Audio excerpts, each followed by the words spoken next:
Shalom anak-anak yang dikasihi dan diberkati oleh Tuhan Yesus. Apa kabar kalian semuanya? Ibu percaya bahwa kalian semua dalam berkat dan perlindungan Tuhan. Baik, sebelum belajar mari kita berdoa. Bapa di sorga, kami menyerahkan kegiatan hari ini ke dalam tangan Tuhan. Berkatilah kami dengan hikmat-Mu agar kami dapat belajar dengan baik. Terima kasih Tuhan, dalam nama Yesus kami berdoa. Haleluya. Amin. Oke anak-anakku, tetap semangat untuk belajar bersama dengan Ibu.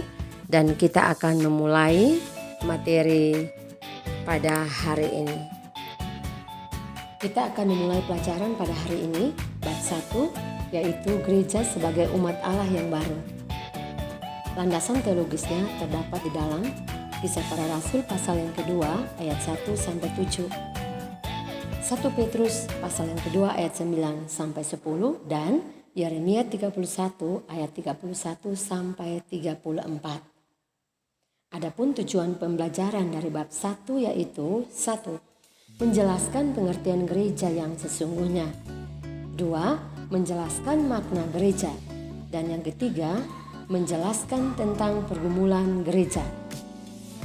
Oke, kita sampai pada poin yang pertama, yaitu menjelaskan pengertian gereja sesungguhnya. Apa itu gereja? Gedung atau orangnya? 40 hari setelah Yesus naik ke sorga, murid-muridnya berkumpul di sebuah rumah di Yerusalem. Tiba-tiba angin kencang bertiup di ruangan yang terkunci itu. Lalu lidah api yang berkobar-kobar turun di atas kepala para muridnya. Sebuah kejadian yang luar biasa. Saat itu juga, murid-muridnya berkata-kata dalam berbagai bahasa asing. Yerusalem saat itu penuh dengan orang-orang yang datang dari berbagai negeri untuk merayakan hari Pentakosta atau perayaan syukur untuk panen mereka di bait suci. Tiba-tiba semua orang yang mendengar mereka dan berasal dari berbagai tempat di dunia dapat memahami kata-kata mereka. Apa yang disaksikan oleh orang banyak itu tidak lain adalah bukti bahwa Yesus yang disalibkan dan yang telah bangkit dan naik ke surga itu sungguh-sungguh berkuasa. Mendengar apa yang disampaikan oleh Petrus, maka orang banyak meminta agar mereka dibaptiskan. Dan jumlah mereka sekitar 3.000 orang. Anak-anakku, itulah gereja perdana. Apa yang menarik dari bagian kisah ini? Ternyata gereja tidak pertama-tama dibentuk gedungnya, melainkan gereja pertama-tama atau yang terutama yang harus dibentuk adalah orangnya. Dapatkah gedung-gedung gereja itu disebut sebagai gereja? Sudah tentu tidak, karena gereja tanpa orangnya bukanlah gereja. Poin yang kedua, yaitu menjelaskan makna gereja.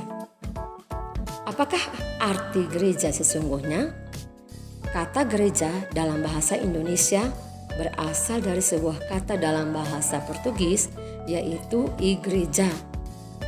Kata igreja dalam bahasa Portugis ini dekat sekali dengan kata eklesia dalam bahasa Spanyol yang mempunyai arti yang sama, yaitu gereja. Nah, kata eklesia ini dapat ditelusuri kembali ke kata aslinya dalam bahasa Yunani, yaitu eklesia. Kata eklesia berasal dari dua kata, yaitu ek dan klesia. Kata ek berarti keluar, sementara kata klesia berasal dari kata kerja kalein yang berarti memanggil. Dengan demikian, kata eklesia mengandung arti dipanggil keluar. Artinya, anggota-anggota gereja adalah orang-orang yang dipanggil keluar dari lingkungannya, sanak keluarga, dan kaum kerabatnya untuk menjadi bagian dari sebuah komunitas baru yang bernama gereja. Orang-orang ini adalah termasuk kita semua, Anda dan Ibu. Kita dipanggil keluar untuk apa? Untuk menjalankan tugas kita, memberitakan kasih Allah yang dinyatakan melalui Yesus Kristus. Nah, kasih itu harus kita sampaikan kepada semua orang dengan perkataan dan perbuatan kita. Sehingga melalui kehidupan kita, nama Tuhan dipermuliakan. Nah, gereja itu sebagai umat Allah yang baru. Nabi Yeremia menubuatkan bahwa Allah akan mengadakan suatu perjanjian yang baru dengan kaum Israel dan kaum Yehuda, yaitu umat Allah. Perjanjian ini tidak dibuat dalam loh batu, melainkan yang dituliskan di hati mereka. Artinya, perjanjian Allah yang lama akan diperbarui dengan sebuah perjanjian yang baru. Lalu ada pertanyaan bagi anak-anak dan ibu yang perlu kita ketahui. Mengapa Allah ingin mengadakan perjanjian yang baru dengan umatnya? Karena pada masa perjanjian lama kita menemukan banyak sekali kasus pelanggaran perjanjian oleh umat Israel. Berulang kali bangsa itu menolak dan berpaling dari Allah. Akibatnya mereka juga berulang kali mengalami penghukuman. Selain itu juga karena hukum Taurat seringkali bahkan dijadikan sebagai senjata untuk menghakimi orang lain. Pada masa perjanjian baru ketika Tuhan Yesus melayani orang banyak ahli Taurat yang mengecamnya karena Tuhan Yesus dianggap melanggar aturan-aturan Taurat, yaitu menyembuhkan orang pada hari Sabat. Nah, gereja perdana terbentuk sebagai apa? Yaitu sebagai koreksi atas umat Israel yang menjadikan Taurat sebagai hukum yang membelenggu diri dan sebagai alat untuk menghakimi orang lain. Poin yang ketiga yaitu menjelaskan tentang pergumulan gereja. Yang pertama, gereja yang terbuka. Bagaimanakah sifat gereja perdana?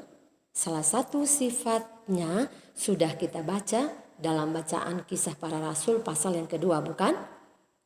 Nah, menurut Kisah Para Rasul pasal 2 digambarkan bahwa gereja perdana adalah gereja yang terbuka.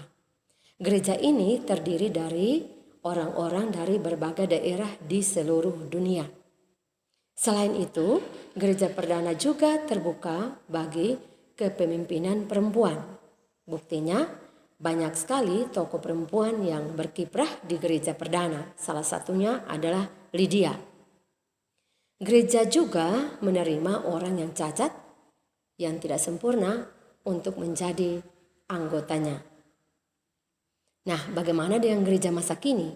Apakah kita juga sebagai gereja kita terbuka bagi semua orang? Ataukah kita hanya terbuka untuk orang-orang tertentu saja?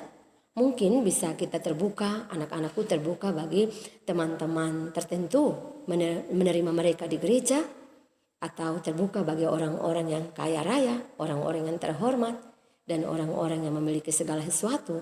Sedangkan tidak sadar bahwa kita mungkin tertutup untuk orang-orang yang sederhana dan orang-orang yang tidak memiliki segala sesuatu yang dianggap tidak mampu. Namun sesungguhnya kalau kita adalah gereja, maka kita harus terbuka untuk semua orang.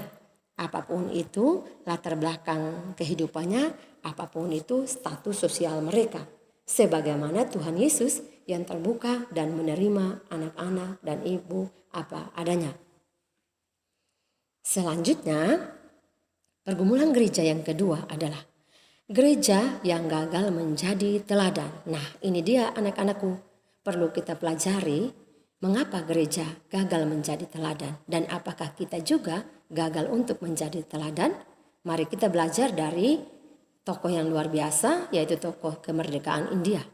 Mahatma Gandhi adalah pribadi yang sering membaca Alkitab, khususnya kitab Injil Matius. Ia sangat tertarik oleh ajaran-ajaran Yesus yang terdapat dalam khotbah di bukit. Ia ingin sekali berkenalan dengan Yesus yang digambarkan di dalam Alkitab. Pada masa mudanya, Gandhi tinggal dan bekerja di Afrika Selatan. Saat itu pemerintah Afrika Selatan mempraktikkan politik apartheid, yaitu membeda-bedakan orang berdasarkan warna kulitnya. Dan ini sering terjadi di masa kini di antara anak-anak dan ibu. Orang-orang kulit berwarna gelap seperti orang Afrika, keturunan India, mereka dilarang untuk bergaul dengan orang kulit putih. Bahkan mereka dilarang memasuki gedung-gedung atau tempat-tempat yang khusus disediakan untuk orang-orang kulit putih. Mereka pun dilarang menikah dengan orang kulit putih. Wah, luar biasa ya. Sungguh perbuatan yang seharusnya tidak terjadi kala itu. Orang yang berani melanggar aturan-aturan ini akan dihukum dan dipenjarakan. Nah, suatu hari Gandhi berkunjung ke gereja orang kulit putih. Apa yang terjadi anak-anakku ketika Gandhi datang ke gereja tersebut? Ia ditolak. Karena apa? Karena warna kulitnya tentunya pasti hitam karena keturunan bahkan orang India. Dia ditolak. Lalu apa kata Gandhi? Simak baik-baik ini anak-anak. Gandhi berkata demikian, "Aku suka akan Kristusmu, tapi aku tidak suka orang-orang Kristenmu. Orang-orang Kristen sangat berbeda dengan Kristusmu." Nah, apa yang dikatakan oleh Gandhi sungguh suatu kritik yang tajam bagi kita orang-orang Kristen, terkhususnya zaman kini atau zaman sekarang.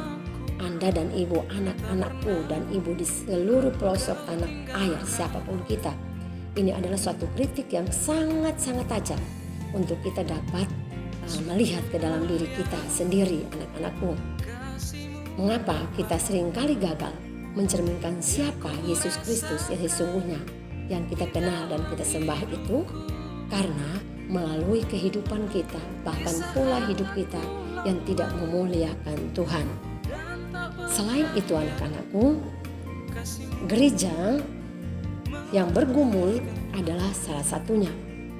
Hidup saling berbagi yang menjadi tantangan bagi gereja hingga saat ini. Apakah kita sudah melakukan bagian dari saling berbagi yang adalah cara hidup dari gereja perdana?